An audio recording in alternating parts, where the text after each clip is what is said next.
ಎಲ್ಲರಿಗೂ ನಮಸ್ಕಾರ. ನಿಮ್ಮ ಶ್ರಾವಸ್ ಕಲ್ಪವೃಕ್ಷ ಚಾನಲ್ಗೆ ಸ್ವಾಗತ. ಇವತ್ತು ಈ ಚಳಿಗಾಲಕ್ಕೆ ಹೇಳಿ ಮಾಡಿಟ್ಟಂಥ ಒಂದು ಗೋಲಿ ಬಜ್ಜಿ, ಅದು ಮೈಸೂರು ಗೋಲಿ ಬಜ್ಜಿನ ಕೇವಲ 10 ನಿಮಿಷದಲ್ಲಿ ಇನ್ಸ್ಟೆಂಟಾಗಿ ಮಾಡ್ಕೊಳ್ಬೋದು. ನೆನೆಸಿಡೋ ಅವಶ್ಯಕತೆ ಇಲ್ಲ. 1 ಅವರು ಅಥವಾ 2 ಅವರ್ಸು ಹಿಟ್ಟನ್ನು ನೆನೆಸಬೇಕು ಅನ್ನೋ ಅವಶ್ಯಕತೆಯೇ ಇರೋದಿಲ್ಲ. ಕಲಸಿದ ತಕ್ಷಣವೇ ನಾವು ಮಾಡ್ಕೊಳ್ಬೋದು. ಅಂದರೆ ಇಲ್ಲಿ ಕಲಸೋಕ್ಕಷ್ಟೇ ಟೈಮು, ಒಂದು 10 ಮಿನಿಟ್ಸ್ ಆದರೆ ಸಾಕು. ಈ ರೀತಿ ಉಬ್ಬಿ ಬರ್ತಕ್ಕಂಥ, ಓಡಾಡ್ಕೊಂಡು ಬರ್ತಕ್ಕಂಥ ಒಂದು ಮೈಸೂರು ಗೋಲಿ ಬಜ್ಜಿನ ಯಾವ ರೀತಿ ಮಾಡೋದು ಅಂತ ನೋಡ್ಕೊಳ್ಳೋಣ. ತುಂಬ ಪರ್ಫೆಕ್ಟ್ ಆದ ರೀತಿಯಲ್ಲೇ ಮಾಡ್ಕೊಳ್ಬೋದು. ಮಾಡೋ ವಿಧಾನ ನೋಡ್ಕೊಂಡು ಬಿಡೋಣ. ನಾನಿಲ್ಲಿ ಒಂದು ಬೌಲಿಗೆ ಅಥವಾ ಒಂದು ಪಾತ್ರೆಗೆ 2.5 ಕಪ್ ಆಗುವಷ್ಟು ಮೈದಾ ಹಿಟ್ಟನ್ನು ತೊಗೊಂಡಿದ್ದೀನಿ.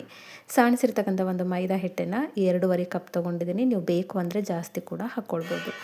ಇವಾಗ ಅದೇ ಕಪ್ಪಿಂದ, ಅಂದರೆ ಯಾವ ಕಪ್ಪಿಂದ ಮೈದಾ ಹಿಟ್ಟು ತೊಗೊಂಡಿದ್ದೆ ಅದೇ ಕಪ್ಪಿಂದ ಒಂದು 1/4 ಕಪ್ ಆಗುವಷ್ಟು ಹಸಿ ಕಡಲೆ ಹಿಟ್ಟನ್ನು ಸೇರಿಸ್ಕೊಂಡಿದ್ದೀನಿ. ಹಾಗೆ 1/4 ಕಪ್ ಆಗುವಷ್ಟು ಮೊಸರು ತೊಗೊಂಡಿದ್ದೀನಿ.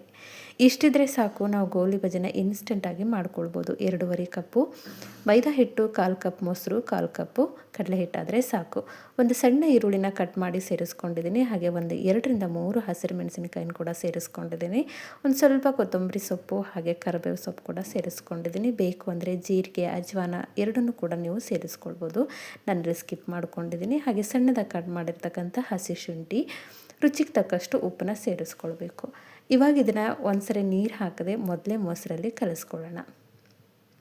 ನೀರನ್ನ ನೋಡ್ಕೊಂಡು ಹಾಕ್ಕೊಳ್ಳಿ. ತೀರಾ ನೀರು ಆಗಬಾರ್ದು, ತೀರಾ ಗಟ್ಟಿನೂ ಆಗಬಾರ್ದು. ಗೋಲಿ ಬಜ್ಜಿ ಹಿಟ್ಟಿನ ಒಂದು ಪ್ರಮಾಣ ಕರೆಕ್ಟಾಗಿ ಬಂತು ಅಂತಂದರೆ ಗೋಲಿ ಬಜ್ಜಿ ಕರೆಕ್ಟಾಗಿ ಬರುತ್ತೆ. ಹಾಗಾಗಿ ಸ್ವಲ್ಪ ನೀರನ್ನ ಸೇರಿಸ್ಕೊಂಡು ಮತ್ತೆ ಕಲಿಸ್ಕೊಳ್ತಿದ್ದೀನಿ. ಮೊದಲೇ ಮೊಸರಲ್ಲಿ ಕಲಸಾದ್ಮೇಲೆ ಸ್ವಲ್ಪ ನೀರು ಆ್ಯಡ್ ಮಾಡಿಕೊಂಡು ಈ ರೀತಿ ಕಲಿಸ್ಕೊಳ್ಬೇಕು.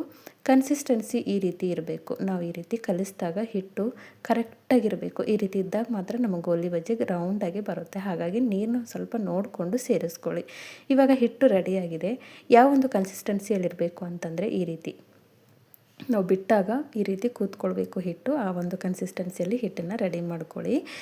ನೋಡಿ, ಈ ರೀತಿಯಾಗಿ ಕರೆಕ್ಟಾಗಿ ಕೂತ್ಕೊಳ್ಬೇಕು. ಅಂದರೆ ಒಂದು ಉಂಡೆ ಆಕಾರದೊಳಗೆ ಕೂತ್ಕೊಳ್ಬೇಕು. ಅಷ್ಟರ ಒಂದು ಕನ್ಸಿಸ್ಟೆನ್ಸಿಯಲ್ಲಿ, ಅಳತೆಯಲ್ಲಿ ಹಿಟ್ಟನ್ನು ರೆಡಿ ಮಾಡ್ಕೊಳ್ಳಿ. ಸಾಧ್ಯ ಆದಷ್ಟು ಕೈಯಿಂದ ಎಷ್ಟು ಸಾಧ್ಯನೋ ಅಷ್ಟು ಹಿಟ್ಟನ್ನು ಕರೆಕ್ಟಾಗಿ ಕಲಿಸ್ಕೊಳ್ಳಿ. ಇವಾಗ ಮೇಲ್ಗಡೆಯಿಂದ ಒಂದು ಪ್ಲೇಟ್ನ ಮುಚ್ಚಿ ಒಂದು ಚಟ್ನಿ ಮಾಡುವಷ್ಟು ಟೈಮ್ ಮಾತ್ರ ರೆಸ್ಟ್ ಮಾಡೋಕ್ಕೆ ಬಿಡೋಣ.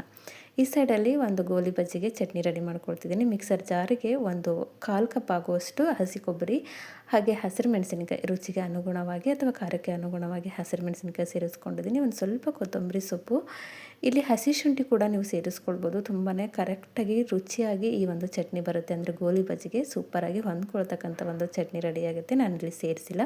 ರುಚಿಗೆ ತಕ್ಕಷ್ಟು ಉಪ್ಪನ್ನ ಸೇರಿಸ್ಕೊಂಡು ನುಣ್ಣಗೆ ರುಬ್ಕೊಂಡು ಬರೋಣ.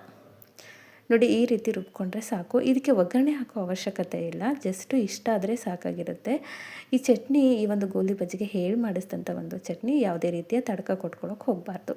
ಈ ಸೈಡಲ್ಲಿ ಒಂದು 10 ನಿಮಿಷನೂ ಅಲ್ಲ, ಒಂದು 7-8 ನಿಮಿಷ ಆಗಿತ್ತು. ಚಟ್ನಿ ಮಾಡುವಷ್ಟು ಟೈಮ್ ಮಾತ್ರ ಕೊಟ್ಕೊಂಡಿದ್ದೆ. ಹಿಟ್ಟು ಕೂಡ ಕರೆಕ್ಟಾಗಿ ನೆನ್ಕೊಂಡಿದೆ.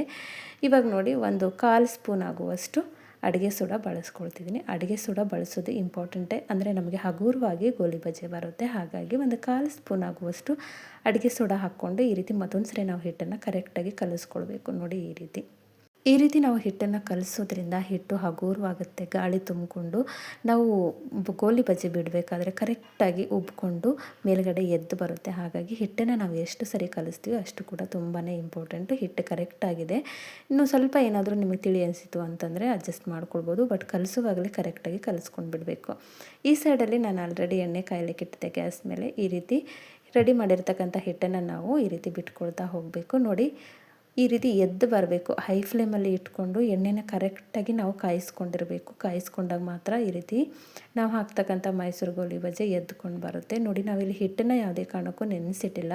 ನಾವು ಮಂಗಳೂರು ಬಜ್ಜಿ ಮಾಡುವಾಗ ಒಂದು ಸ್ವಲ್ಪ ಹಿಟ್ಟನ್ನು ನೆನೆಸಿಡ್ತೀವಿ ಮೊಸರಲ್ಲಿ. ಬಟ್ ಇಲ್ಲಿ ಯಾವುದೇ ರೀತಿಯ ಹಿಟ್ಟನ್ನು ನೆನೆಸಿಲ್ಲ. ಕೇವಲ 10 ನಿಮಿಷದಲ್ಲಿ ಕಲಿಸ್ಕೊಂಡ ತಕ್ಷಣ ಕೂಡ ನಾವು ಇದನ್ನು ಮಾಡ್ಕೊಳ್ಬೋದು. ಒಂದು 10 ನಿಮಿಷ ಕೂಡ ನಿಮಗೆ ಟೈಮ್ ಹಿಡಿಯೋದಿಲ್ಲ. ಕಲಿಸಿದ ತಕ್ಷಣ ಮಾಡ್ಕೊಳ್ಳಿ. ಇದನ್ನೇ ನೆನೆಸ್ಬೇಕು ಅಂತ ಏನಿಲ್ಲ. ಆದರೆ ಈ ರೀತಿ ಬಿಟ್ಕೊಂಡಾಗ ಮೇಲ್ಗಡೆ ಎದ್ದು ಬರಬೇಕು. ಹಾಗಾಗಿ ಹಿಟ್ಟನ್ನು ಕಲಿಸುವಾಗ ನೋಡಿಕೊಂಡು ಕಲಿಸ್ಕೊಳ್ಳಿ.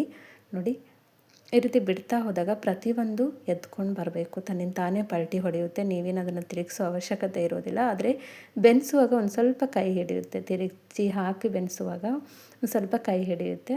ಒಟ್ಟಲ್ಲಿ ಬಿಟ್ಟಾಗ ಈ ರೀತಿ ಎದ್ಕೊಂಡು ಬರಬೇಕು. ಎಣ್ಣೆ ಕರೆಕ್ಟಾಗಿ ಕಾಯಿಸ್ಕೊಂಡು ನೀವು ಈ ರೀತಿ ಬಿಟ್ಕೊಳ್ತಾ ಬನ್ನಿ. ಯಾವಾಗ ನಿಮ್ಗೆ ಕಂಪ್ಲೀಟಾಗಿ ಬಿಡೋದಾಯಿತು, ಇಷ್ಟೇ ಸಾಕು ಅಂತಂದಾಗ ಎಲ್ಲನೂ ಎದ್ಕೊಂಡು ಬಂದಾದಮೇಲೆ ಮೀಡಿಯಮ್ ಫ್ಲೇಮಲ್ಲಿ ಇಟ್ಕೊಂಡು ಕರಿತಾ ಹೋಗಬೇಕು. ನಾನು ಕೂಡ ಅಷ್ಟೇ ಮೀಡಿಯಮ್ ಫ್ಲೇಮಲ್ಲಿ ಗ್ಯಾಸ್ನ ಟರ್ನ್ ಮಾಡಿಕೊಂಡು ಇವಾಗ ಇದನ್ನು ಫ್ರೈ ಮಾಡ್ಕೊಳ್ತಾ ಬಂದಿದ್ದೀನಿ. ಕಂಪ್ಲೀಟಾಗಿ ಕಲರ್ ಚೇಂಜ್ ಆಗಬೇಕು, ಅಲ್ಲಿವರೆಗೂ ನಿಧಾನವಾಗಿ ಫ್ರೈ ಮಾಡ್ಕೊಳ್ಳಿ. ಒಂದು ಸ್ವಲ್ಪ ತಿರುಚಿ ಹಾಕೋದು ಸ್ವಲ್ಪ ಕಷ್ಟ, ಯಾಕಂದರೆ ಇದು ತಿರುಚಿ ಬೀಳೋದಿಲ್ಲ. ಹಾಗಾಗಿ ನೋಡಿಕೊಂಡು ನಿಧಾನವಾಗಿ ತಿರುಚಿ ಹಾಕ್ತಾ ನೀವು ಬೇಯಿಸ್ಕೊಳ್ಬೇಕು. ತುಂಬಾ ಸಾಫ್ಟಾಗಿ ಬರುತ್ತೆ, ಅಷ್ಟೇ ಕ್ರಿಸ್ಪಿಯಾಗಿ. ಹೊರಗಡೆಯಿಂದ ತುಂಬಾ ಕ್ರಿಸ್ಪಿಯಾಗಿ, ಒಳಗಡೆಯಿಂದ ಈ ಗೋಲಿ ಬಜ್ಜಿ ಮಂಗಳೂರು ಬಜ್ಜಿ ಅಷ್ಟೇ ಸ್ಮೂತಾಗಿ ಬರುತ್ತೆ. ನೋಡ್ತಿದ್ದೀರಲ್ಲ, ಕಲರು ಒಂದು ಮಟ್ಟಿಗೆ ಚೇಂಜ್ ಆಗಿದೆ. ಆದರೆ ಹೋಲ್ ಎಲ್ಲನೂ ತಿರುಚಿ ನೀವು ಈ ರೀತಿ ಬೇಯಿಸ್ಕೊಳ್ಳೇಬೇಕು. ನೋಡಿ, ಈ ರೀತಿ ಮೀಡಿಯಮ್ ಫ್ಲೇಮಲ್ಲಿ ಇಟ್ಕೊಂಡು ಬಬಲ್ಸ್ ಎಲ್ಲ ಕಂಪ್ಲೀಟಾಗಿ ಕಡಿಮೆ ಆಗೋವರೆಗೂ ಬೇಯಿಸ್ಕೊಳ್ಳಿ. ಅಂದಾಗ ಮಾತ್ರ ಒಳಗಡೆ ಕರೆಕ್ಟಾಗಿ ಬೆಂದ್ಕೊಂಡಿರುತ್ತೆ. ಈ ರೀತಿ ಒಂದು ಸ್ವಲ್ಪ ಕಾಡಿಸುತ್ತೆ ಈ ಗೋಲಿ ಬಜ್ಜಿ ಮಾಡುವಾಗ, ತಿರುಚಿ ಬೀಳೋದು ಕಷ್ಟ. ಆದರೂ ಪರವಾಗಿಲ್ಲ, ನೋಡಿಕೊಂಡು ತಿರುಚಿ ಹಾಕಿ ನೀವು ಕಂಪ್ಲೀಟಾಗಿ ಬೇಯಿಸ್ಕೊಳ್ಬೇಕು. ನೋಡಿ, ಇವಾಗ ಇಲ್ಲಿ ಬೇಯಿಸೋದು ಒಂದೇ ಕೈ ಹಿಡಿಯುತ್ತೆ ಕೆಲಸ ಅನ್ನೋದು ಬಿಟ್ಟರೆ, ಹಿಟ್ಟು ಕಲಿಸೋದು ಕೂಡ ಕೈ ಹಿಡಿಯೋದಿಲ್ಲ, ಮಾಡೋದು ಕೂಡ ಕೈ ಹಿಡಿಯೋದಿಲ್ಲ. ಬೇಯಿಸುವಾಗ ಒಂದು ಸ್ವಲ್ಪ ಈ ಮೈಸೂರು ಗೋಲಿ ಬಜ್ಜಿ ಟೈಮ್ ಹಿಡ್ಕೊಳ್ಳುತ್ತೆ, ಯಾಕಂದರೆ ಬೇಗ ಟರ್ನಾಗೇ ಬೀಳೋದಿಲ್ಲ. ಅಲ್ಲಿ ಯಾವ ರೀತಿ ನಾವು ಹಾಕಿದಾಗ ಎದ್ಕೊಂಡು ಬಂದಿರುತ್ತೆ ಅದೇ ಪೊಸಿಷನ್ ಒಳಗಿರುತ್ತೆ ಅನ್ನೋದೊಂದು ಬಿಟ್ಟರೆ ಮತ್ತೇನೇ ಇಲ್ಲ. ಆದರೂ ಸಹ ನಾವು ಇದನ್ನು ಈ ರೀತಿ ಪಲ್ಟಿ ಒಡಿಸಿ ಬೇಯಿಸ್ಕೊಳ್ಳೇಬೇಕು. ಈ ರೀತಿ ಕಲರ್ ಚೇಂಜ್ ಆಗೋವರೆಗೂ ಮಾತ್ರ ಬೇಯಿಸ್ಕೊಂಡ್ರೆ ಸಾಕು. ತೀರಾ ಕೆಂಪಾಗಬೇಕು ಅನ್ನೋದೇನಿಲ್ಲ, ಒಳಗಡೆ ಬೆಂದ್ಕೊಂಡಿರುತ್ತೆ. ನೋಡಿ, ಬಬಲ್ಸ್ ಕೂಡ ಬರೋದು ತೀರಾ ಕಂಪ್ಲೀಟಾಗಿ ಕಡಿಮೆ ಆಗಿದೆ. ಈ ರೀತಿ ಆದಾಗ ನಾವು ತಗೊಂಡು ಬಿಡೋಣ. ಒಳಗಡೆ ಕೂಡ ಕರೆಕ್ಟಾಗಿ ಬೆಂದ್ಕೊಂಡಿರುತ್ತೆ. ತೀರಾ ಕೆಂಪಾಗೋವರೆಗೂ ಬಿಡೋದೇನು ಬೇಡ. ನಾನಿಲ್ಲಿ ಇನ್ನೊಂದು ಬ್ಯಾಚ್ ಕೂಡ ಹಾಕಿ ತೋರಿಸ್ತಿದ್ದೀನಿ. ನಾವು ತಗೊಂಡ ತಕ್ಷಣ ಹಾಕ್ಕೊಳಕ್ಕೆ ಹೋಗಬಾರ್ದು ಹಿಟ್ಟನ್ನು, ಯಾಕಂದರೆ ಮೀಡಿಯಮ್ ಫ್ಲೇಮಲ್ಲಿ ಇಟ್ಟಿರೋದ್ರಿಂದ ಎಣ್ಣೆ ತಣ್ಣಗಾಗಿರುತ್ತೆ, ಒಂದು ಮಟ್ಟಿಗೆ ಬಿಸಿ ಆರಿರುತ್ತೆ. ಹಾಗಾಗಿ ಮತ್ತೆ ಹೈ ಫ್ಲೇಮಲ್ಲಿ ಇಟ್ಟು ನಾವು ಎಣ್ಣೆನ ಕರೆಕ್ಟಾಗಿ ಬಿಸಿ ಮಾಡ್ಕೊಂಡು ಆದಮೇಲೆ ಈ ರೀತಿ ಹಾಕ್ಕೊಳ್ಬೇಕು. ಕರೆಕ್ಟಾಗಿ ಎಣ್ಣೆ ಕಾದಿತ್ತು ಅಂದರೆ ಮಾತ್ರ ಈ ರೀತಿ ಮೇಲ್ಗಡೆ ತೇಲ್ಕೊಂಡು ಬರುತ್ತೆ ಬಜ್ಜಿ. ಇಲ್ಲ ಅಂತಂದರೆ ಮೀಡಿಯಮ್ ಫ್ಲೇಮಲ್ಲಿ ಇತ್ತು, ಎಣ್ಣೆ ಅರೆಬರೆ ಕಾದಿತ್ತು ಅಂದರೆ ಈ ರೀತಿ ಎದ್ಕೊಂಡು ಬರೋದಿಲ್ಲ. ಹಾಗಾಗಿ ಹೈ ಫ್ಲೇಮಲ್ಲಿ ಇಟ್ಕೊಂಡು ನೀವು ಈ ರೀತಿ ಗೋಲಿ ಬಜ್ಜಿನ ಬಿಟ್ಕೊಳ್ಬೇಕು. ಪ್ರತಿ 2 ಬ್ಯಾಚನ್ನು ನಾನು ಕರೆಕ್ಟಾಗಿ ಬೇಯಿಸ್ಕೊಂಡು ತೆಗೆದಿಟ್ಕೊಂಡಿದ್ದೀನಿ. ನೋಡಿ, 10 ನಿಮಿಷದಲ್ಲಿ ಮಂಗಳೂರು ಬಜ್ಜಿಯನ್ನೇ ಹೋಲ್ತಕ್ಕಂಥ ಮೈಸೂರು ಗೋಲಿ ಬಜ್ಜಿನ ನಾವು ಇನ್ಸ್ಟೆಂಟಾಗಿ ಮಾಡ್ಕೊಳ್ಬೋದು. ತುಂಬಾ ಗರಿಯಾಗಿ, ಅಷ್ಟೇ ಒಳಗಡೆಯಿಂದ ಕೂಡ ಅಷ್ಟೇ ಸಾಫ್ಟಾಗಿ ಬಂದಿರುತ್ತೆ. ನೋಡಿ ಎಷ್ಟು ಕ್ರಿಸ್ಪಿಯಾಗಿದೆ, ಹೊರಗಡೆಯಿಂದ ಇಷ್ಟು ಕ್ರಿಸ್ಪಿಯಾಗಿ ಬಂದಿರುತ್ತೆ, ಹಾಗೆ ಒಳಗಡೆಯಿಂದ ಕೂಡ ಅಷ್ಟೇ ತುಂಬಾ ಪ್ಲಫಿಯಾಗಿರುತ್ತೆ. ನೆನೆಸಿರದೆ ನಾವು ಹಿಟ್ಟನ್ನು ನೆನೆಸಿಲ್ಲ ಅಂತಂದರೂ ಕೂಡ ಇಷ್ಟು ಪರ್ಫೆಕ್ಟಾಗಿ ಮೈಸೂರು ಬಜ್ಜಿನ 10 ನಿಮಿಷದಲ್ಲಿ ಮಾಡ್ಕೊಳ್ಬೋದು. ಒಂದ್ಸರಿ ಟ್ರೈ ಮಾಡಿರ್ತಕ್ಕಂಥ ಚಟ್ನಿ ಜೊತೆಗೆ ಸೂಪರಾಗಿ ಹೊಂದ್ಕೊಂಡಿರುತ್ತೆ. ಐ ಹೋಪ್ ಇವತ್ತು ನಾನು ಮಾಡಿರ್ತಕ್ಕಂಥ ಗೋಲಿ ಬಜ್ಜಿ, ಮೈಸೂರು ಗೋಲಿ ಬಜ್ಜಿ ರೆಸಿಪಿ ನಿಮಗೆ ಭಾಳ ಇಷ್ಟ ಆಗೋದ ಅಂದ್ಕೊಳ್ತೀನಿ. ಇಷ್ಟ ಆಗಿದ್ದರೆ ದಯವಿಟ್ಟು ನನ್ನ ಚಾನಲ್ನ ಸಬ್ಸ್ಕ್ರೈಬ್ ಮಾಡ್ಕೊಳ್ಳಿ. ಹಾಗೆ ಈ ಒಂದು ರೆಸಿಪಿನ ನಿಮ್ಮ ಫ್ರೆಂಡ್ಸ್ ಆ್ಯಂಡ್ ಫ್ಯಾಮಿಲಿಗೆ ಶೇರ್ ಮಾಡಿ. ನಾಳೆ ಮತ್ತೊಂದು ಹೊಸ ರೆಸಿಪಿಯೊಂದಿಗೆ ಸಿಗೋಣ. ಧನ್ಯವಾದ.